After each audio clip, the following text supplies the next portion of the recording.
The thing was the first generation builds it, the second generation grows it, the third generation. Talk about what we're talking about. Are we preserving the farm or are we preserving wealth and capital for that third generation? Because succession is one of the hardest things for ag, because I got producers that'll come to me and say, hey, I want to leave this to the next generation. And there's not enough equity, there's not enough capital, there's not enough of a farm hold for two generations to actually live off.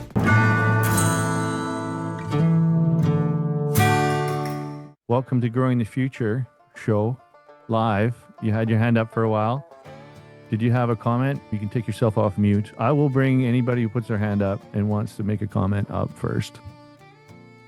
I just wondered what your thoughts were on kind of the third generation curse. It seems like small businesses, small to mid-sized businesses in agriculture in multiple sects seem to get to the third generation and then something goes sideways. John, I think the biggest, there's a couple, don't get me wrong. And number one, I think, is the thought leadership passing on. A majority of the next generation never lived through the 80s, let's be fair. So not saying we're going back there, because I truly don't believe we are, but you still need to have those conversations. You had to know what the risks are, because if I came into ag in the last 15, 20 years, I've seen good times. I've seen land prices explode. I've seen new equipment that I never thought was even going to be around. I've seen, don't take this the wrong way, farms. I've seen cabins and boats and everything else on the personal side. Agriculture looks really sexy today, to be fair. And we got to be aware that it's not always going to be this way. So I think part of it is that third generation curse is we need to pull it back so that they know how this was built and the reason it's built. I mean, I think the thing was the first generation builds it, the second generation grows it, the third generation kills it. Isn't that that's the story, right? We need to get that third generation involved enough with the first two that they see how it was built and why it was built. The other one is education. I can go back to the universities. How many of us could have taken agriculture and got the degrees that we have now? I talk the way I talk because I went to commerce, not into ag. The business side is what I focus on, and that's part of, I think, what's missing is the numbers. Dan, you said it, the numbers are astronomical today, bigger than I ever thought. I mean, most house mortgages would be my smallest loan on some of the farms I work with. So it's that side of it that I think the next generation really has to bite into, because that's where the risks. And to Evan's point there, just and to John's point, your question, we're talking about, for me, as sad as this sounds, it's all widgets to me. We get farming is emotional, it's a hobby. So we have to talk about what we're talking about. Are we preserving the farm or are we preserving wealth and capital for that third generation? Because you might have to say no to farming in order to do the latter. And I think that's where we get caught up. Are we what? Say no to farming? Is that this is I'm like, not a realtor, for the record. I'm not a realtor. No. This is where we get. That was good. Are we talking about preserving farming, which is an emotional hobby, or are we talking about preserving capital and wealth for future generations? I like that he went here, guys, to be fair. Like that? two distinct and separate things, right? Yeah.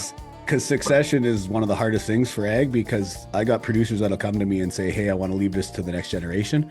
And there's not enough equity, there's not enough capital, there's not enough of a farm hold for two generations to actually live off of it. We need to be very clear. If the goal is to pass the farm down, yes, there's a certain scale, there's a certain size, there's a certain equity we have to build it to. That's got to be decided a decade ago, not today. And if it comes down to the hard conversations that we have to have with clients, those conversations might be that this farm is not sustainable with multiple generations. We need to have a different conversation.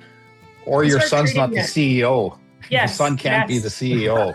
He can be a shareholder. Treating the reality of what it is. Cousin consortiums, as they say, kind of moving to these next generations. Multiple non-farming kids, farming kids, like you open up Pandora's box here, right? But now it's getting fun. Business and treating it like a business, and to Brian's point, kind of taking out that emotional side of it when it comes to drive a tractor, but you can't run the farm. Good job. What do you think about that, John? Does that resonate, or what's your experience, John? When you get the third generation, you also get a factorial of relationships.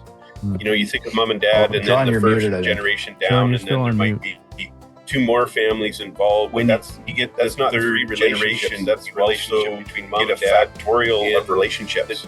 You think of mom and dad, and then the first generation down, and then there might be two more families involved. that's not free relationships. That's a relationship between mom and dad. And sometimes it's just a breakdown of children and the spouse and expectations. Everybody has a relationship, and then Man, I did a big favor leaving in '93. That's all I can say.